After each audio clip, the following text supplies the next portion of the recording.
Here we are. Here we are. Your hair looks amazing today. My hair does look amazing today, and it's Do you like because my I hat? washed it. It's new. Yeah, I do like The your brim hat. is actually leather in the patch. I know. You've worn it a few times. Wow. Don't But I have to like it. expose me. I do like it. I'm glad you wore it today. Because I Thanks. think we look good. Yeah, we do. Yeah. Well, welcome to Tea for Lunch, a weekly show powered by Arcade Studios. Each week we'll serve you the top stories we're following in social media, entertainment, celebrity, and tech in 15 minutes or less. You can catch the show live on Instagram on Thursdays at about 12 p.m. Mountain Standard Time, or on all podcast providers and YouTube on Fridays. We're your hosts this week. I'm Mitzi, and I'm Mike. Giddy. Mountain Standard Time, aka The Last of Us time. That's right. Oh my goodness. I'm so excited to talk about our good friend Davey Gravy. He released a really cool video that tracks every single episode of The Last of Us, which is HBO's big hit show. And it was actually all filmed in Alberta. Actually all filmed in Alberta, where we live. And so he actually tracked each scene in each episode where it was filmed, and it was a really cool video. You should definitely go check it out. Yeah, and I feel like a lot of the locations were like neighborhoods that we've lived in, which was kind of cool to recognize as we watched. But then Davey's whole roundup of it all, to see them all like back to back, the actual locations against a clip of it, like with the full show treatment, was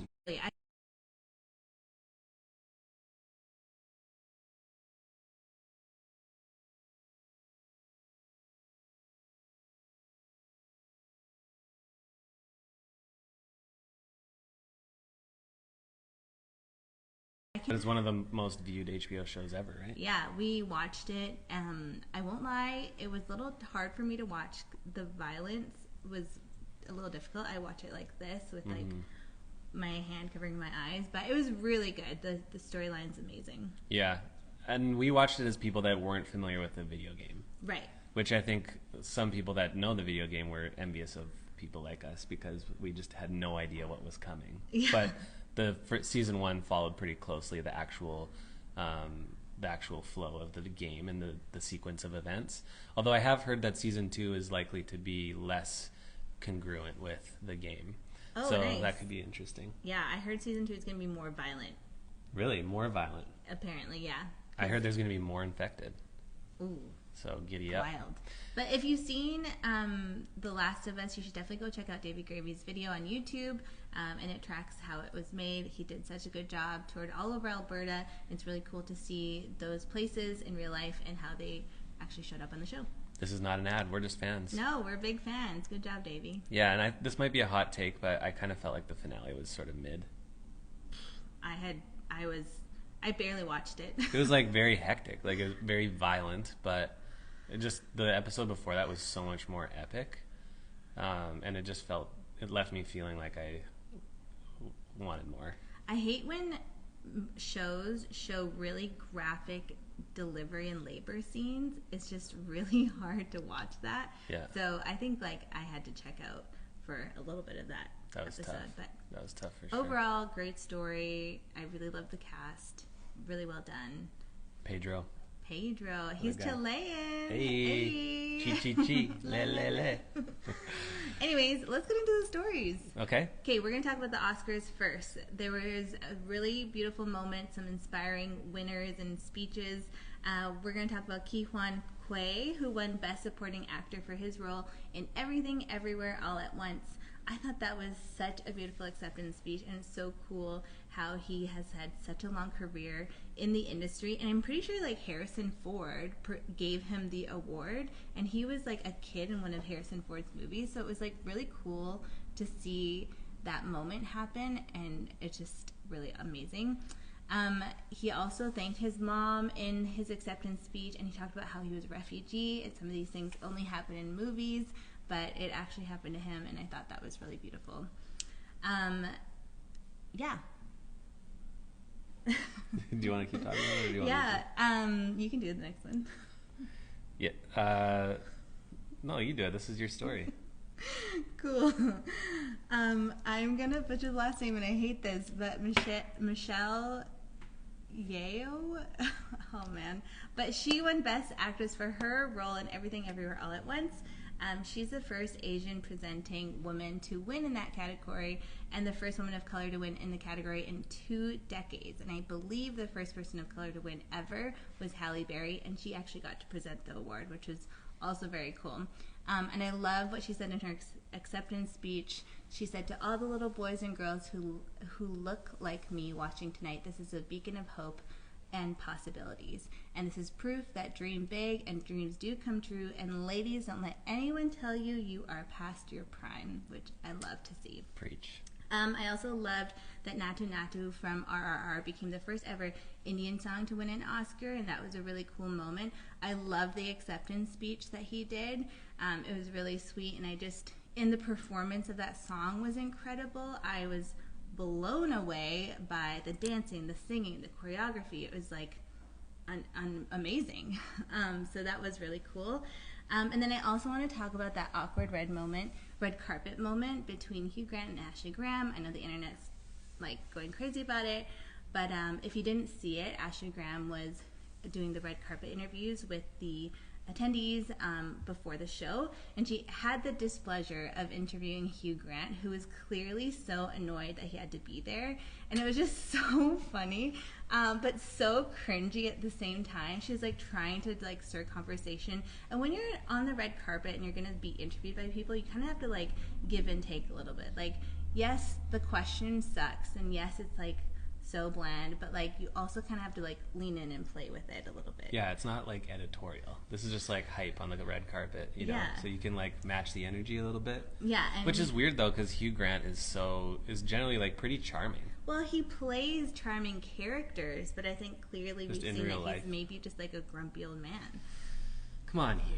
But it was cringy. But I mean, her questions sucked. Like she was like, and I'm sure he got the same questions from every single like celebrity like commentator who was like, "Are you excited to be here?" And he's like, in her defense though, I feel like she probably didn't plan to ask more than 1 or 2 questions, but he just was giving her one-word answers, so she was kind of left like, oh well, what should I ask next? Being on the spot like that is really hard. We've had moments where we've interviewed people on the podcast and you ask questions expecting them to like, you're trying to lead into like a larger conversation, and they just don't bite. It's meant to be a prompt. And then and it's so hard to be like live with cameras in front of you, like trying to think of something else to say with someone who does not want to participate or like expand. It's a really, really tough thing to do. Yeah. So he was the problem. Yeah, he was the problem. I don't really care that much about the Oscars usually, so I'm glad this was your story. But I will say about this year, I thought it was cool to see I feel like there's an evolution happening with shows or ceremonies like the Oscars, where like winners are coming from all different sides of the planet, you know. Like to see I think India took home a couple awards. It wasn't just the one for that song. And there's just more inspiration happening from people around the world, from talent around the world, rather than just the same old tired like Hollywood, LA-based actors. Right. You know? And it was cool to see this year that a lot of the people who won have been in the industry for so long. And that is, you know, being consistent in something is just so hard to do, and especially in such a tough industry like Hollywood. Even Brendan Fraser won for his role in The Whale, so that was really cool because he's just been in the industry for so long. I also did like to see that for this year, Everything Everywhere All at Once swept most of the awards. I think they won almost every category that they were nominated, and we saw that movie, and truthfully it wasn't really for me. It was like a little too chaotic, but I respect how well it was done, and I respect the amount of work that went into it. Like there was like one 30-second clip had like so many scenes and so much choreography and so many lines and like so many special effects. Like it just felt you were like really immersed in a different world, and I do have so much respect for creating that, the process of creating that. Like I think that is excellent filmmaking. So from someone who's not a film critic, I do think that they did a really good job, so it was cool to see that. I'm glad you brought that up, because I think that's one of the reasons I haven't been that excited about the Oscars, is I just feel like critically acclaimed movies hasn't really translated all the time to like movies I want to watch. Except for Coda. Well, yeah, there's exceptions obviously, but I think like there's often like lists of Oscar-winning movies, and then you start to go through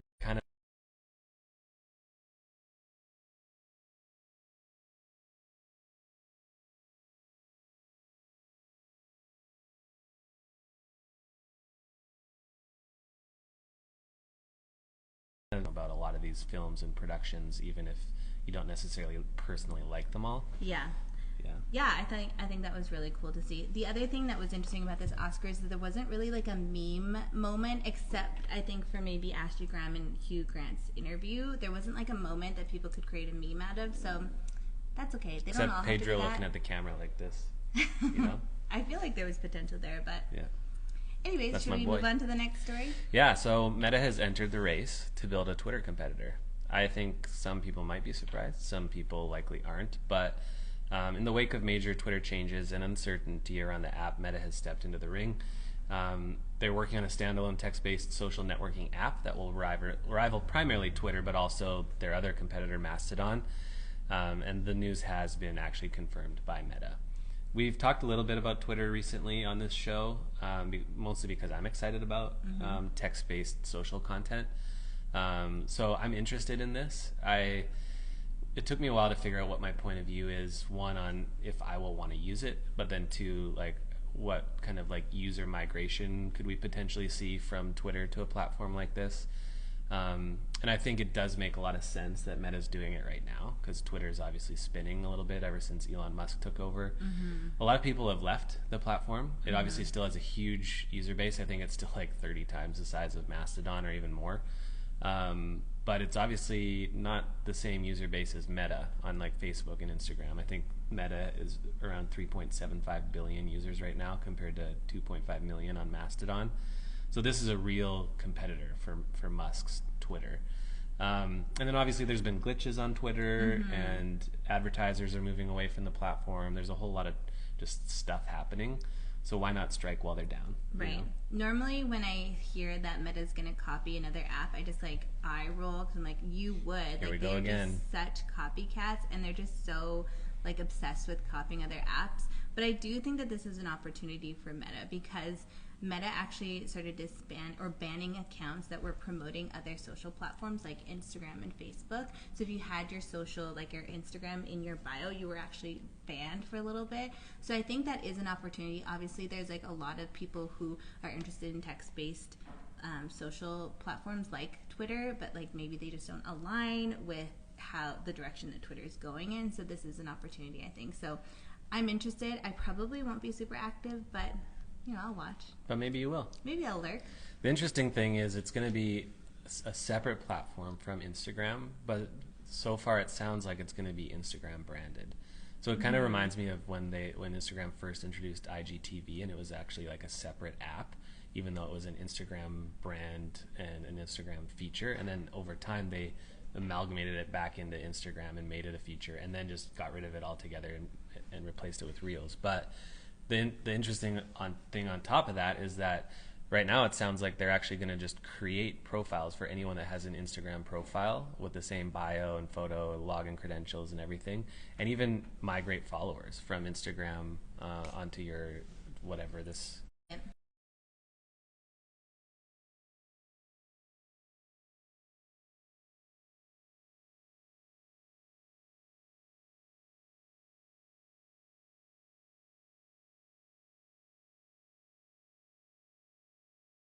Like, one, does everyone want to be on that app? And then two, if like Instagram creates profiles for everyone that's on Instagram on this text-based app, but like half or whatever percentage don't actually use it, then what will engagement be like on that platform? Like for the people that are using it? I actually think it'll be great because I don't think everyone needs to be text-based and not everyone needs to be like image video person. Like that's totally fine. I'm happy that there's going to be separate spaces for them. And I think even if that means there's less people on this like Twitter Meta platform, I still think engagement rate will be based on who's active, you know?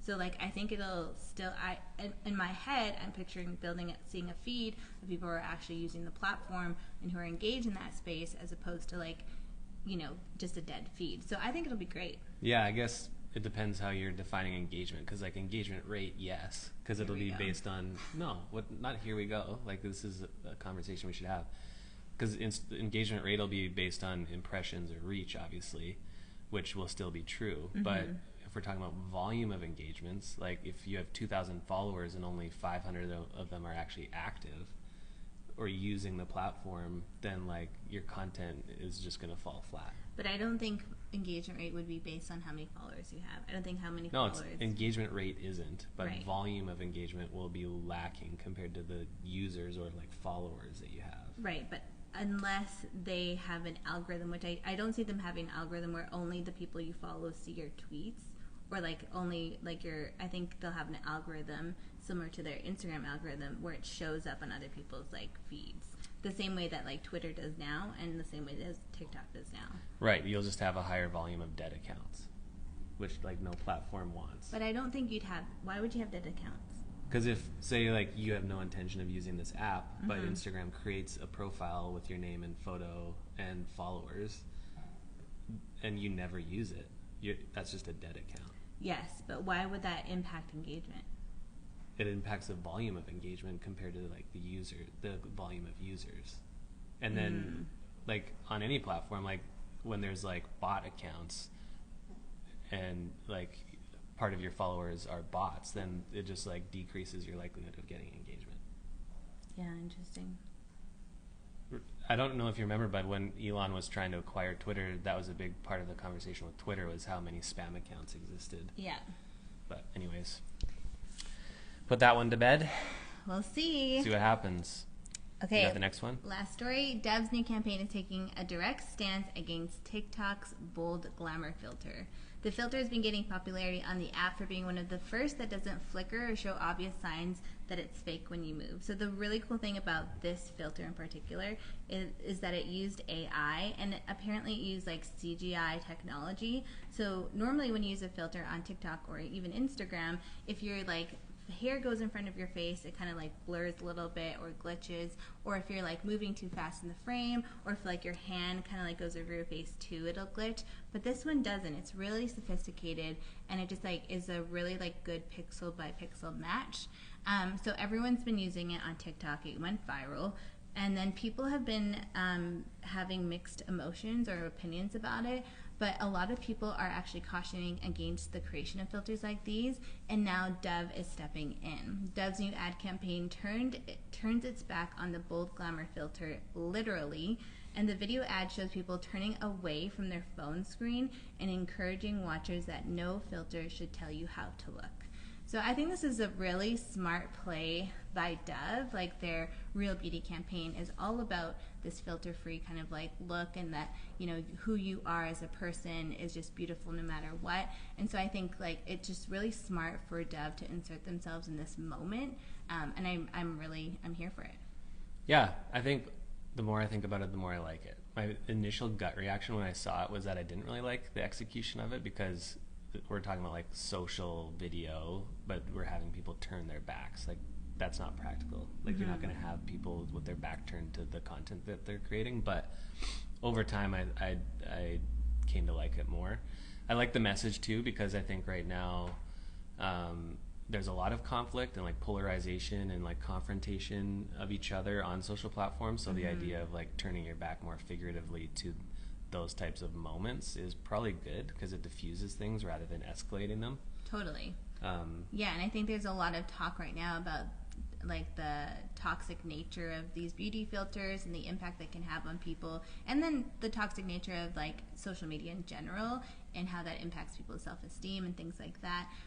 But I think this is just like a personification of setting a physical boundary, which is like turning away and turning things off and choosing not to participate. Self-control. Totally. Yeah. So I think it was such a smart move, and you actually have some details about how it was made. Yeah, one thing that I really like about it too is just how it came to be. It was executed really quickly.